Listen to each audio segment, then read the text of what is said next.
So yes, so you asked me about the traps. I just wanted to say that the book, Trap Tales, has been published in 9 different languages. I'm proud to say that Bahasa Indonesian is one of them. And so if you're interested in reading that, you can talk to Roy or Booty. And really, when we think about it, I think that many of the workplace traps, the challenges that we face are really caused by these traps. A lot of times people don't think about it that way, but that's really, I think, a good framework on how to think about the workplace traps. And before I show you the 7, I'm going to get there. So many of you may have seen this model before. It's called the force field analysis. Anytime you try to bring about any change in life, at work, you always have driving forces. Those are like initiatives, things that you work on. And at the same time, you have restraining forces. And those restraining forces are really the traps that we're going to talk about this morning. And so that's going to be the focus. Think about it like if you're driving a car, you could have one foot on the accelerator and you could have another foot on the brake. And the way to obviously move forward is not by putting your foot harder on the accelerator, is by taking that other foot off of the brake so that you can move forward. And so I'm really excited about this. As Admiral Akbar told us in Star Wars, it's a trap. Oftentimes it's a trap, and it would be nice to have Admiral Akbar there. And so in our course, by the way, if you go through our course, you will be able to receive like a nice participant kit, and you'll learn about a trapologist, about what a trapologist is, which is really a leader who detects and avoids workplace traps and helps others do the same. So you asked about the 7 traps, Roy, and you can't be a Covey and have like 5 traps, or you can't have 9 traps. I guess you could have 8 traps because there was the 8th habit as well. My father wrote the 7 habits and the 8th habit. But here are the traps. 3 of them are really focused on you. These are traps related to yourself. The busyness trap, the procrastination trap, the ego trap. 3 traps are related to your interactions with your team, your interactions with other people, the trigger trap, the silo trap, and the settling trap. And then 1 trap is related to the organization, and we call that the myopia trap. So anyway, that just kind of gives you a little bit of the context for this course and for why we came up with the 7 traps. When we first started this, Stefan and I, who was my co-author on this and also my business partner, we started with like 35 traps. We had a lot more, but we really wanted to whittle it down to the 7 most common modern workplace traps. And so we settled on these 7 traps. Yeah, thank you, David. Why 7? Yeah, your father wrote 7 habits. You wrote the 7 trap. There is something number 7 for you, David? 7. I mean, 7 is a magical number. Okay. No, I mean, I think that it is a magical number. There's like some numbers like that. I think 3 is one, and 7 is another one. But we wanted to make it manageable. If you had like 25 or 30, it's maybe too many things to work on. So we thought that 7 was good. 3 really focused on yourself, and 3 focused on your team, and 1 for the organization. And what is your opinion? What is the most challenge trap here out of 7? Yeah. So it differs for different people, so it's not always the same. But I would say the most common one, Roy, would be the busyness trap. And I'm just going to take you through this. Sorry. This trap right here, the busyness trap, where we're drowning in the thick of thin things. I mean, our world is so crazy busy. when the email was invented, the purpose of email was to send a message to someone and then they could get back to you at their convenience. Nowadays, you have people send you an email at 11 o'clock at night, and they wonder why you didn't respond to them at 8 in the morning the next morning. So it's gone crazy. It's the amount of interactions that we have and the work that we have. We're asked to do more for less. Our employers are asking us to do that. So we are really, really busy. And unfortunately, not all of those things that we're busy with are that important. Some of them are not essential. Sometimes we can get trapped into, video games or social media. And again, there's nothing wrong with having good recreation and playing some video games. I like some video games now and then, but we can kind of get sometimes overwhelmed with some of these things. And so I would say that the most common one would probably be the busyness trap. Okay. And the question is, sometimes we have bosses, and then they want us to do many things in a short time, everything, how do you handle that? That's a great question. So I've got a great strategy for that. Here's what you do. Bosses love when people are really organized. And if you're really organized, you may even put some stuff up on your whiteboard of all the projects that you're working on and all of the things, the activities that you're doing. And if your boss comes to you and says, "Hey, Bodie, come here. I have some more work for you to do." Your best answer is to say, "Hey, boss, yes, I'm happy to help. Look at my whiteboard. You can see my list of projects that I'm working on. I would love to help you. Tell me which project I should take off the list so that I can help you with your project." And they'll look at you and go, "Wow, you're really organized." And yes, all of those things are very, very important. I can't imagine you I can't imagine me taking any one of those things off. I'll go find somebody else, to give my monkey to. And I'm serious, so there is a way. A lot of times people say, "Well, I can't push back on my boss. He's my boss, Yeah. But if they fire me, Yes. But bosses will respect people who are very organized, who are focused on executing on the projects that they have in their job or within the company. And if you show them that list and ask, "What would you like me to take off?" then I think bosses will be more understanding and appreciate the pushback. And they'll go find somebody else that they can dump the monkey to. But David, we have a different culture here in Indonesia. Yep. Sometimes we cannot argue with our boss. I'm not saying argue. Okay. Not argue. Okay. It's the reason. You're reasoning with your boss, right? Mm. Yeah, look, I'm not saying this is easy. This is a hard thing to do. But what's the alternative? Yeah. The alternative sometimes is if you're given too many things and you're trying to do 20 things at once, you're not going to be successful. It's just going to be too hard. And because you can't execute on 20 things at the same time. It's too many things. It's kind of like a New Year's resolution, Roy. Yeah.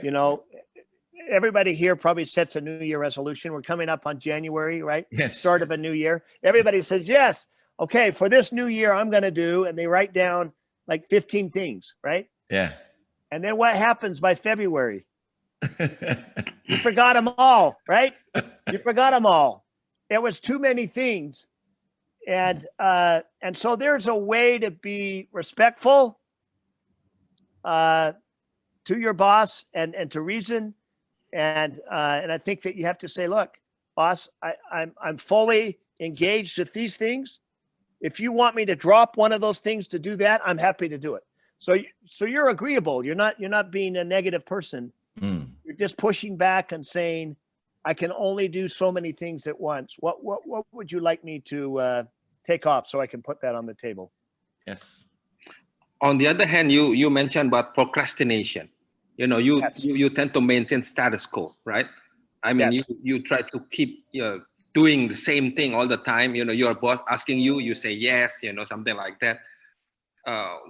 what happened with this? Well, I mean, if you think about procrastination, what do you see here? What does this look like? Caterpillar, right? Caterpillar, yes. This is a caterpillar. And we know that a caterpillar turns into a butterfly, right? Yep. That's eventually what a caterpillar becomes. But before it turns into a butterfly, it has to build a cocoon, right? And that takes a lot of work. And so a lot of times that's what we are like. We're like this caterpillar. We're hanging out here on the piece of log. We're enjoying the sun.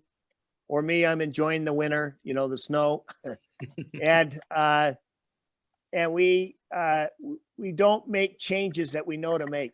If I could ask any of you, what are some changes at work you know you need to make? You would be able to write down, you know, 1 or 2 or 3 things. Everybody knows. The challenge is actually executing on them. And sometimes we procrastinate, Booty, even the hard things. Have Yep. you ever found yourself at work doing the easy things first, right? Yes, yes. Yeah. And then procrastinating the hard thing. Yes. So my recommendation and strategy to change that is you should always do your most important work in the morning, in the morning time. That's when you should do your most important projects. And don't wait until the end of the day.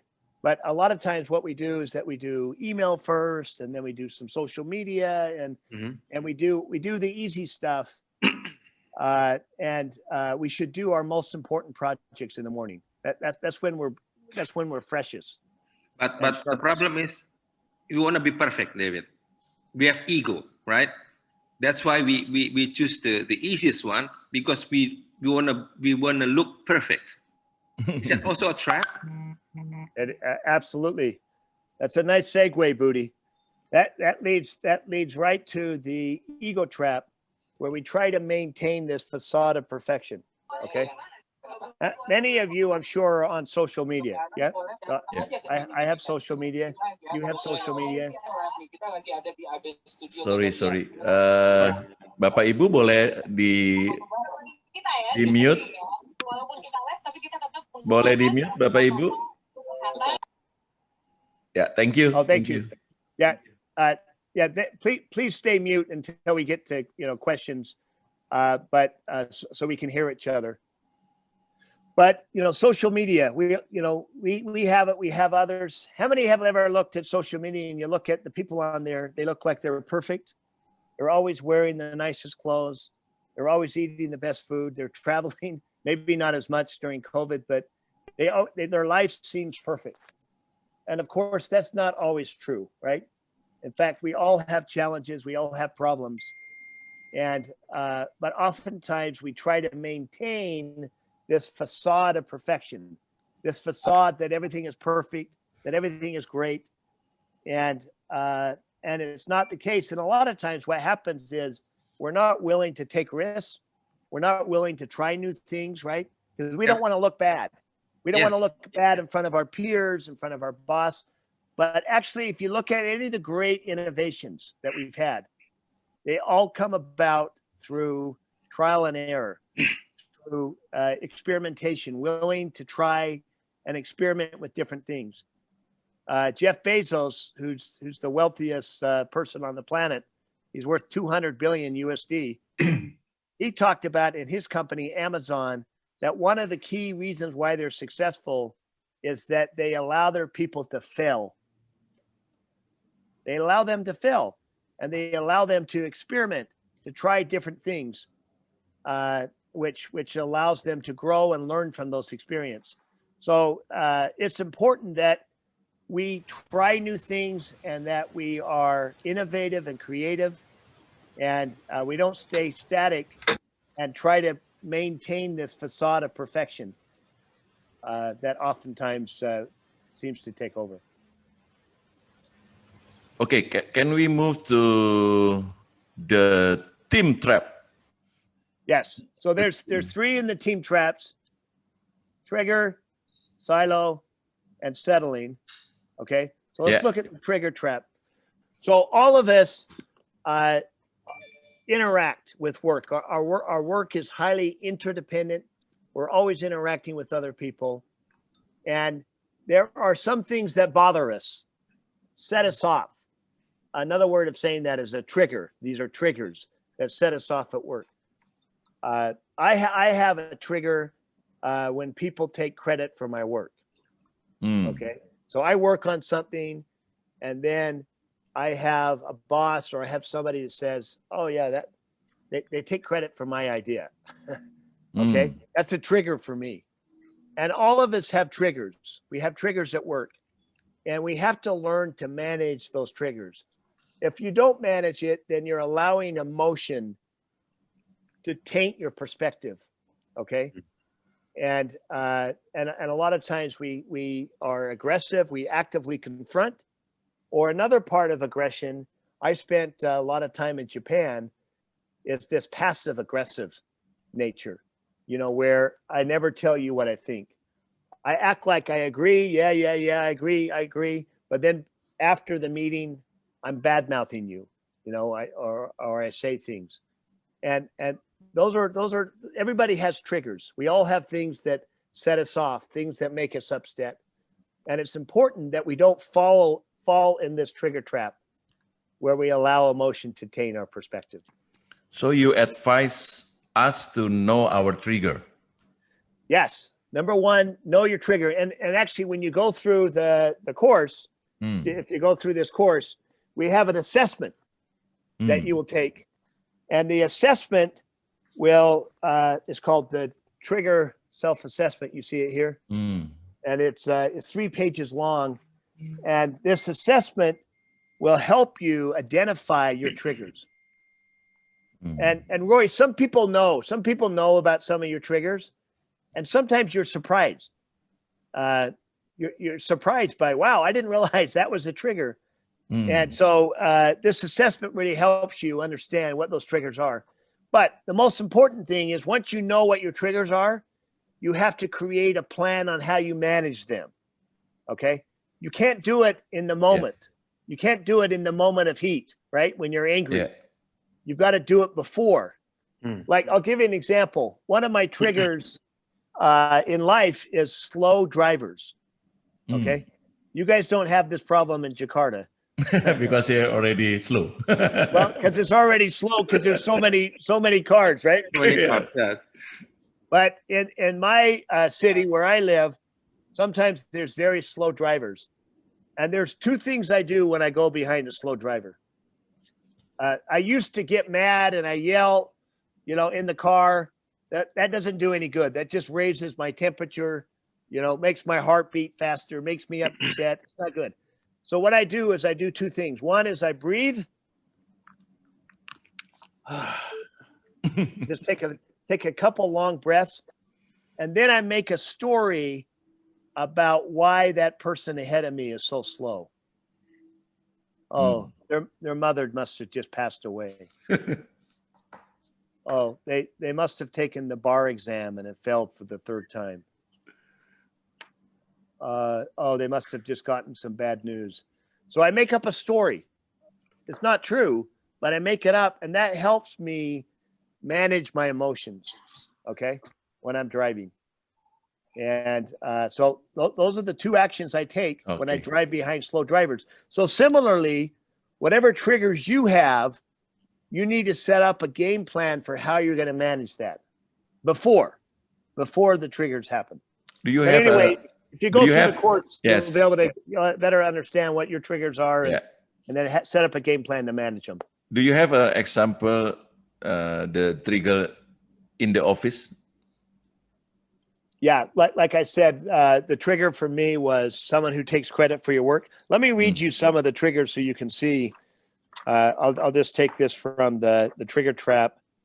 Okay, so here's some triggers. A client gives you negative feedback. Is that a trigger? Okay. Someone or something interrupts you. So you get constant interruptions while you're working. That may be a trigger. Creating a bad mood then. Exactly. A coworker tells you to correct a mistake. Okay. So a coworker says, hey, you ought to fix that mistake. Okay. You don't understand what someone is saying to you. You disagree with the coworker. Unsolicited suggestions on how to do something. Have you ever had that? You're sitting there and someone says, hey, you should do this. And you're like, did I ask you? Did I ask you for help? A client points out a mistake you made. Technology malfunctions or fails. So probably, David, maybe the trigger caused by the silo mentality, because you don't want to be, you want to be independent, you know, something like that. You don't want to be criticized because this is my thing. Yes. So you're right. So the fifth trap. So we've done 4 so far. Here's the 5th, is the silo trap. The silo trap is where you operate as an independent on a team. And there was a study done about teamwork. And what they found is that 95% of the people, when asked, is teamwork important? They said, yes, it's very important. Teams are very important.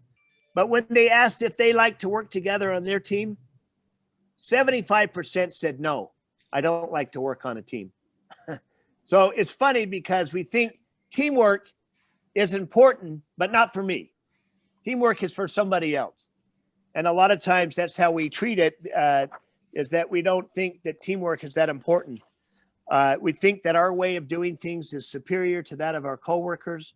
A lot of times people have a mentality that teamwork will slow you down. Okay, I don't want to work with other people because it slows me down.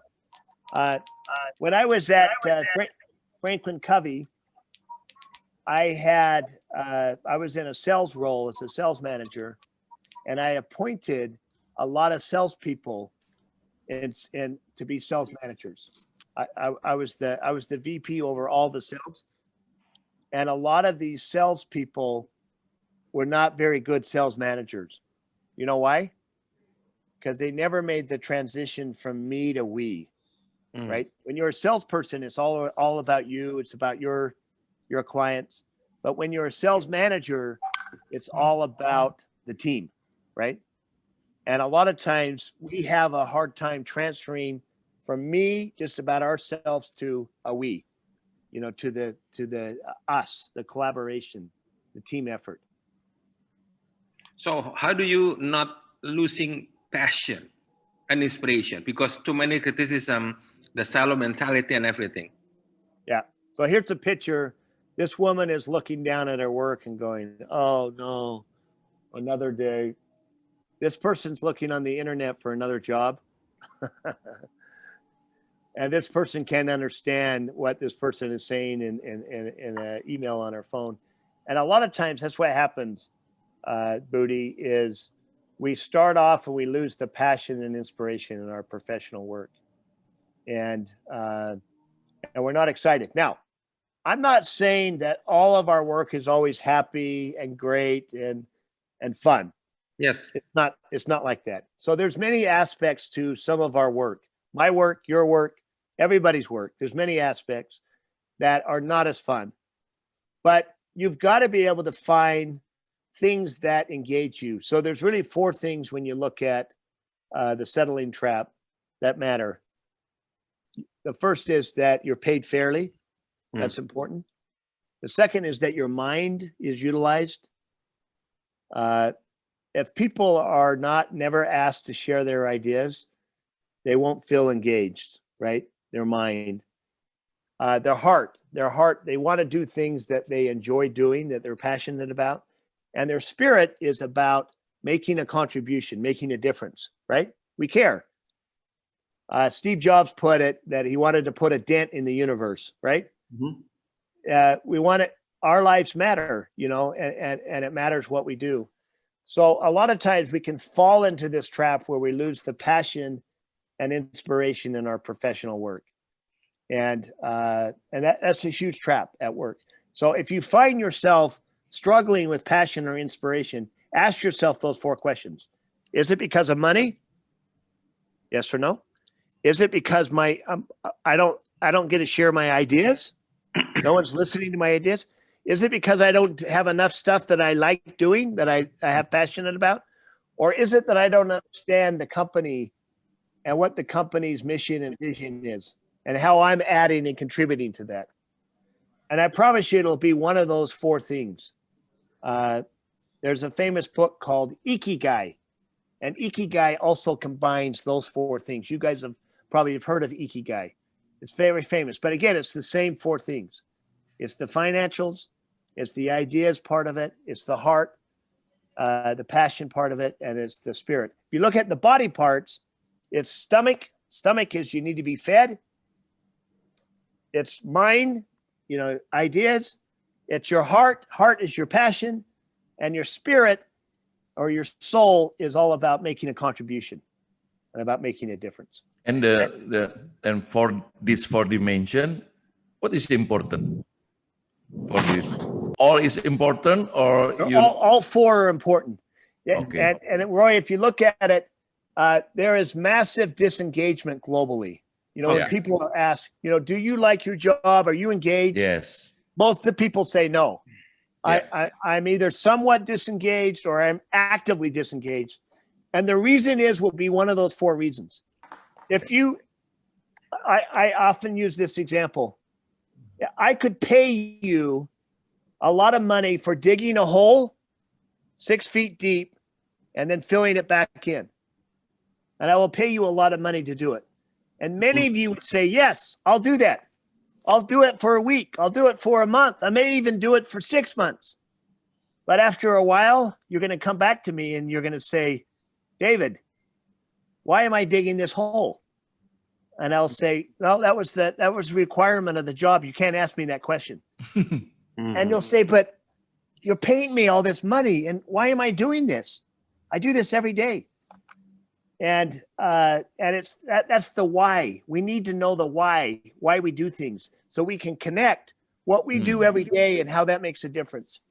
Very important. Is it related to we frequently fail to see the big picture, David? So we only see the short term. And that is the seventh trap.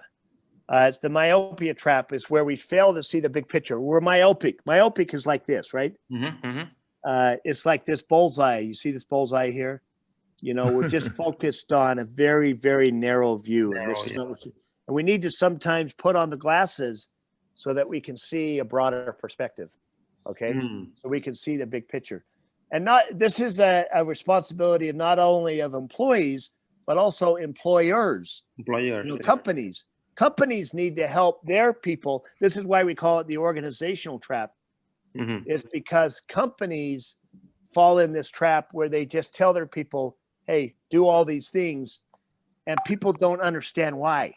It's like I could ask you and say, yeah, Booty, dig the hole 6 feet deep and then fill it back in. And you're going to say, why? And if I don't give you an answer, you're going to be frustrated. Okay. So the company needs to help provide that line of sight as well. So that we understand what we do on a day-to-day basis, why it matters. If I got hit by a bus tomorrow, would it matter? Would it matter at work? Would it matter at home? It probably would at home for sure, but would it matter at work? And if your answer was no, no one would even notice, then you obviously have some disengagement at work.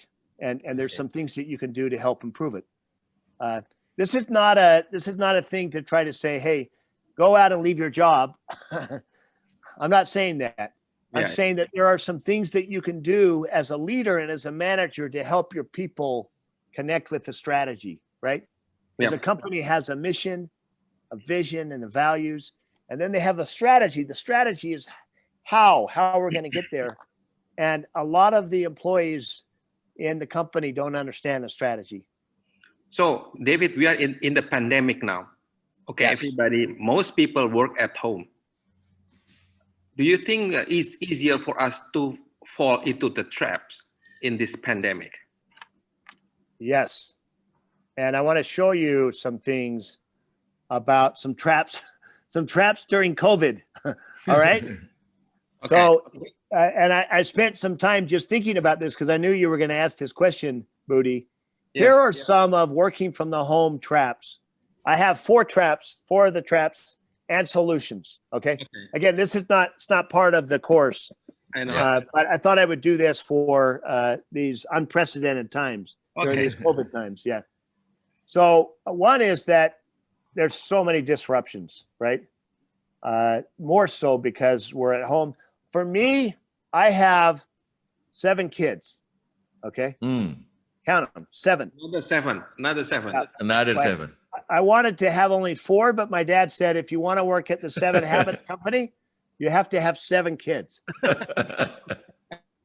So for me, there can be a lot of disruptions. And in fact, if you look at the statistics, 54% of employees have more distractions at home than at work. 40% of employees find it hard to focus on work at home. Okay, it's hard.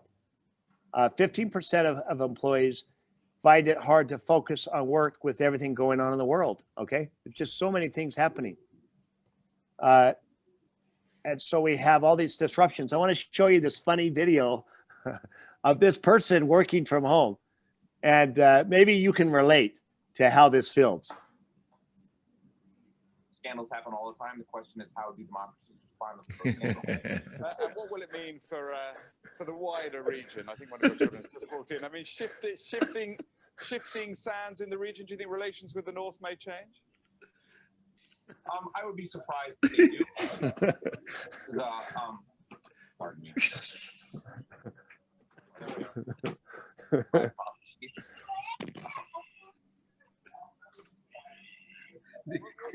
These are baby traps, maybe.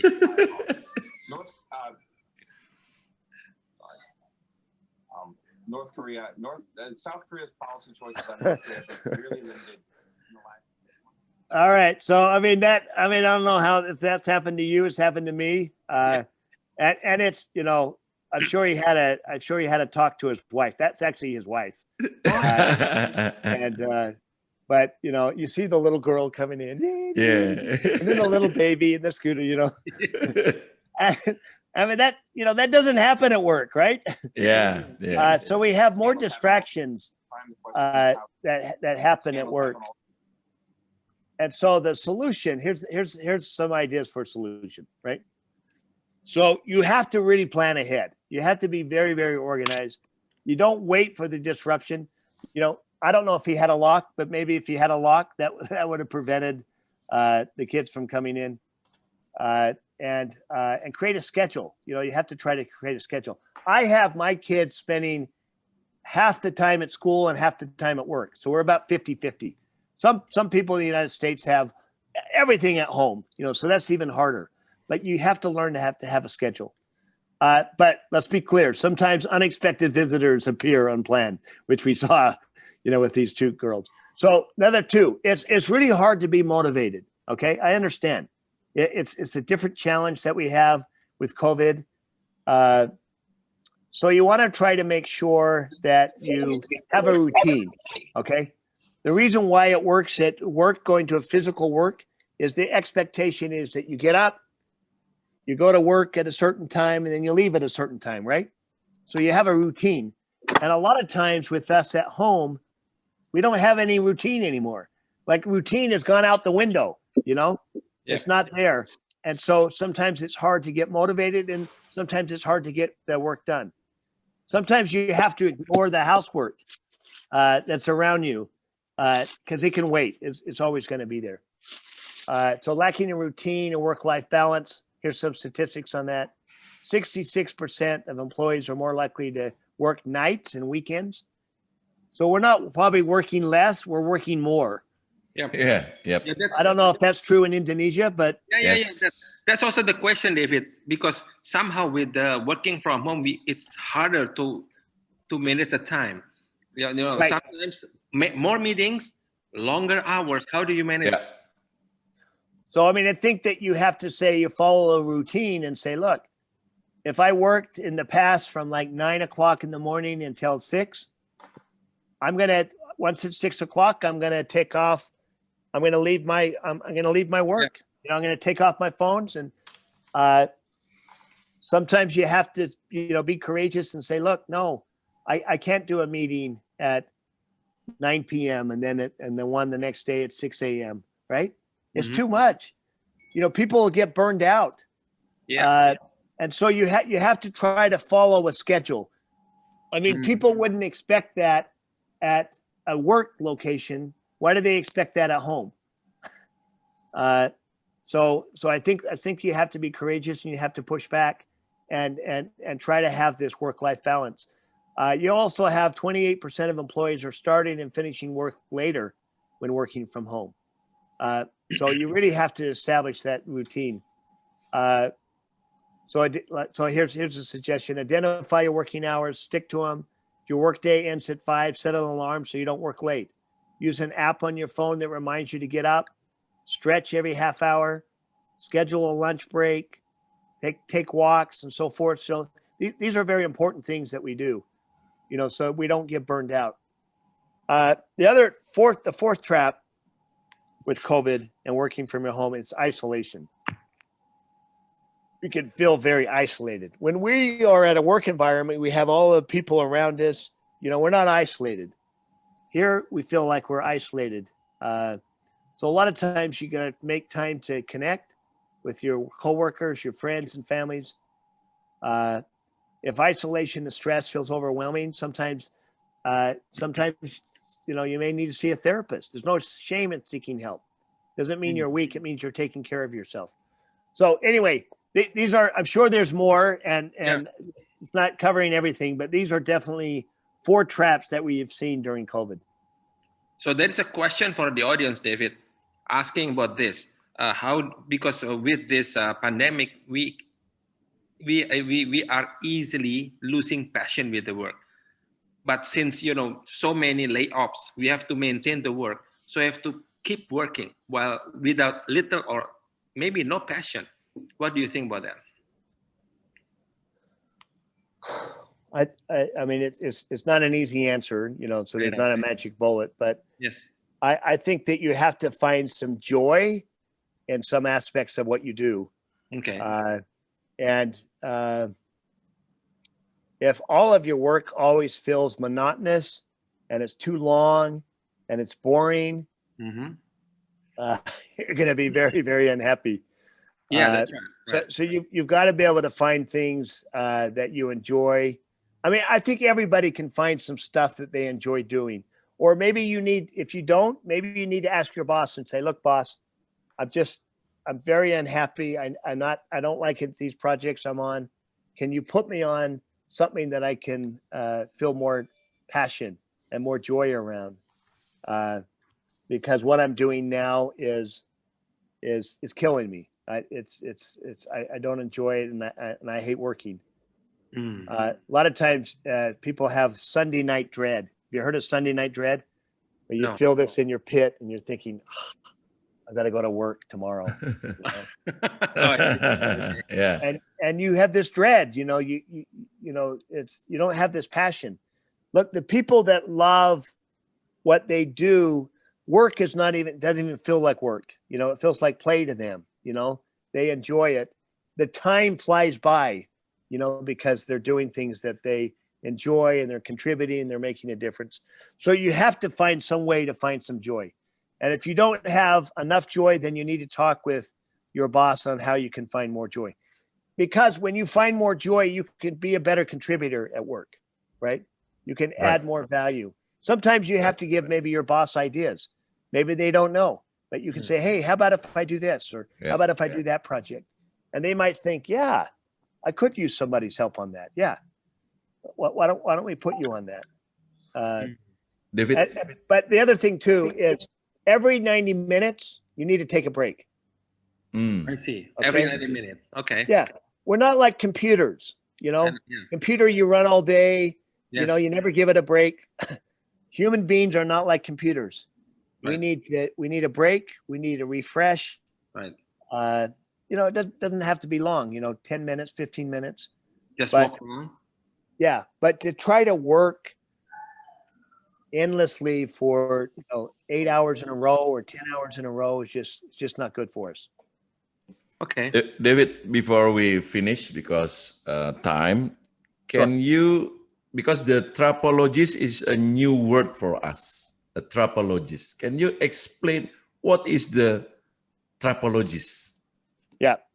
So the idea is, if you're a trapologist, you are somebody that's aware of these traps in your life. Okay. So as I said, there's these 7 traps.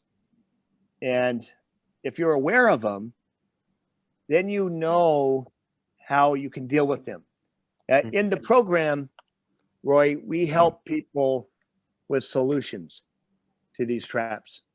And we haven't been able to get into it today because, you know, our time is limited. But we help you with solutions that you can that you can implement in your work life to help you overcome those traps. Okay, and so it's something that you can't keep doing the same things. And if you're a trapologist, you're aware of the traps, the pitfalls, the obstacles that are ahead of you, and therefore you can avoid them altogether. Okay, it's better not to fall in the trap. I mean, in my home state in Utah, there's a lot of national parks, beautiful national parks, and in some of those national parks they have quicksand. Okay, you guys have heard of quicksand, right? Yeah. Quicksand is it's like falling in a trap. It's a very, very bad trap. And when you fall in quicksand, you can't get out. And in fact, the more you struggle and move about, it makes it worse, right?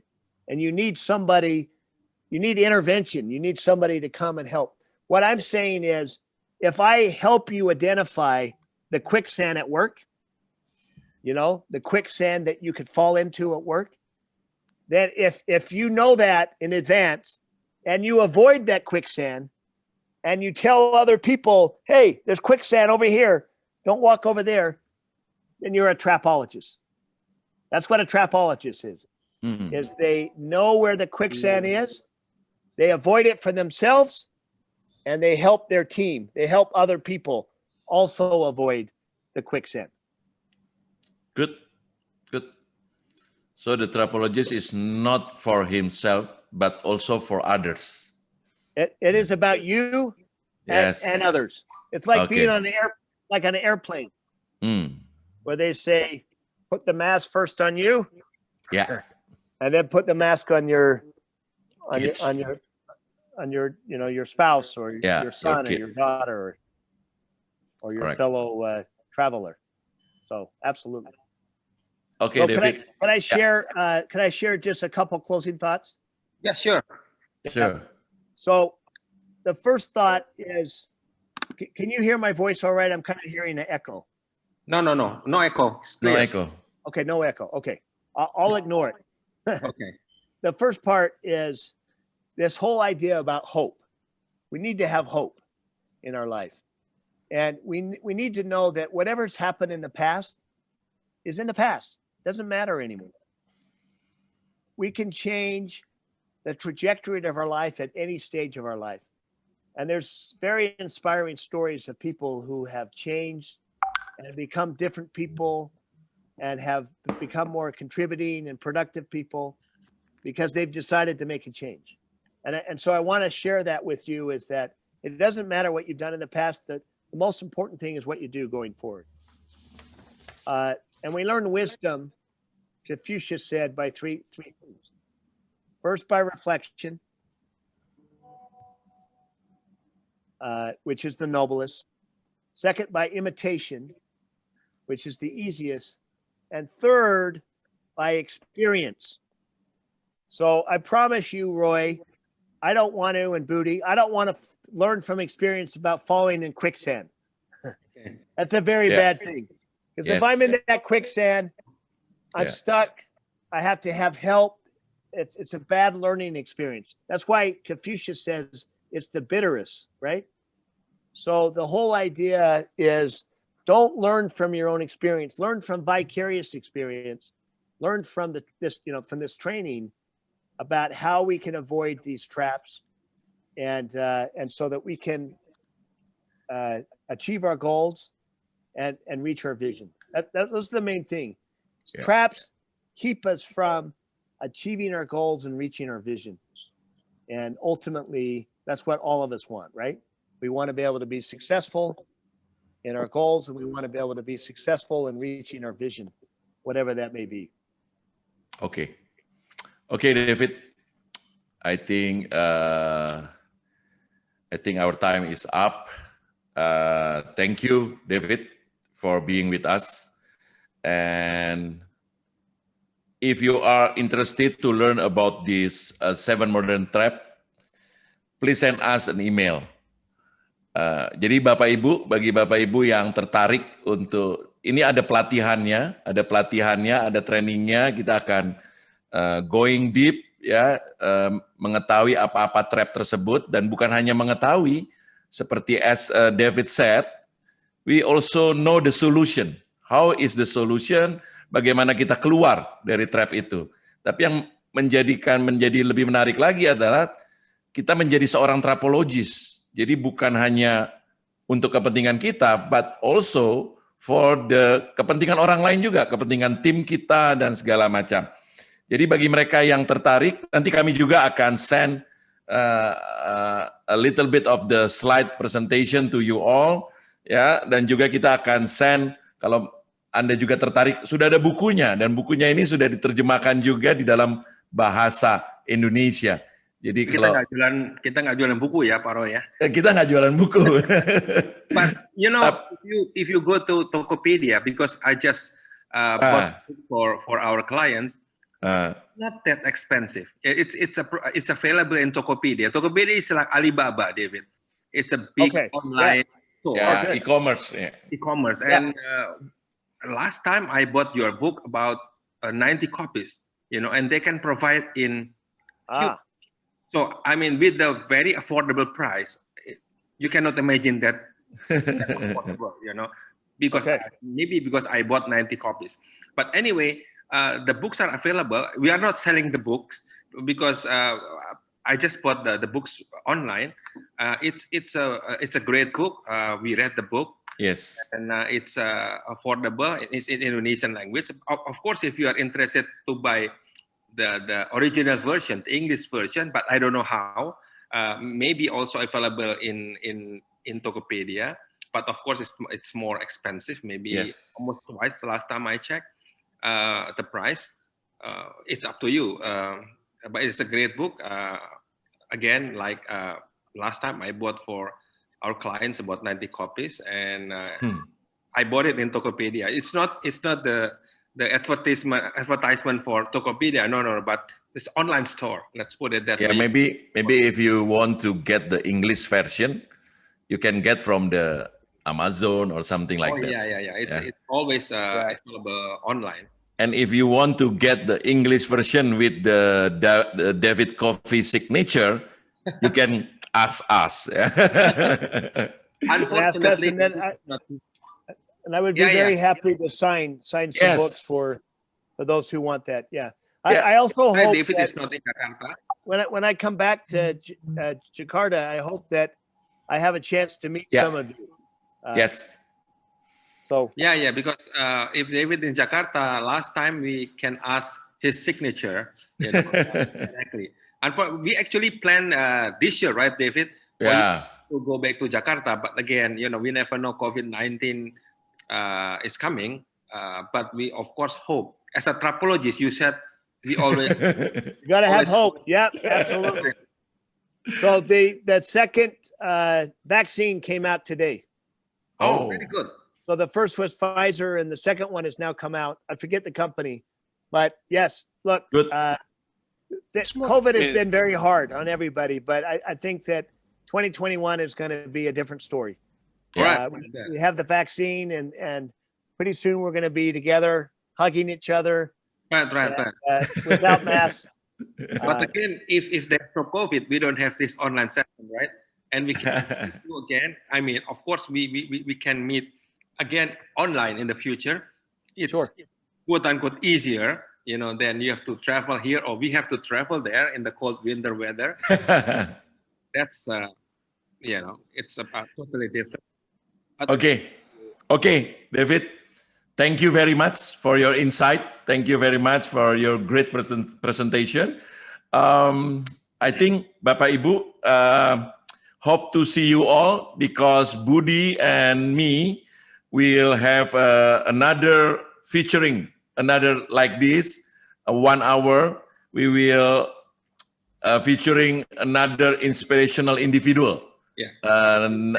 Once every month. Once every month. Yeah. Okay. Okay, David. Thank you very All right. much. Hey, thanks. Everyone have a wonderful day. I wish I had some of your warm weather here. Yeah. Take care, everyone. You have to follow David Covey Instagram, right? Yeah. Oh yeah, hey, do this. Follow me on Instagram because my kids say that no one follows me, no one cares. I can have 70 people follow me, 70 new people, right? Okay. Then I will show off my kids, but it's David M.R. Covey on Instagram. Okay. But make sure you fall back. Make sure you fall back. I will. Hey, thanks everyone. Have a wonderful Saturday. Okay, thank you. Thank you, David. Bapak Ibu, terima kasih untuk join bersama-sama dengan kami. Tunggu kami lagi next month. Kami akan tampilkan lagi pembicara yang juga update dengan situasi dan kondisi sekarang ini. Terima kasih Pak Budi. Terima kasih juga Bapak Ibu semua yang ada di sini. Terima kasih.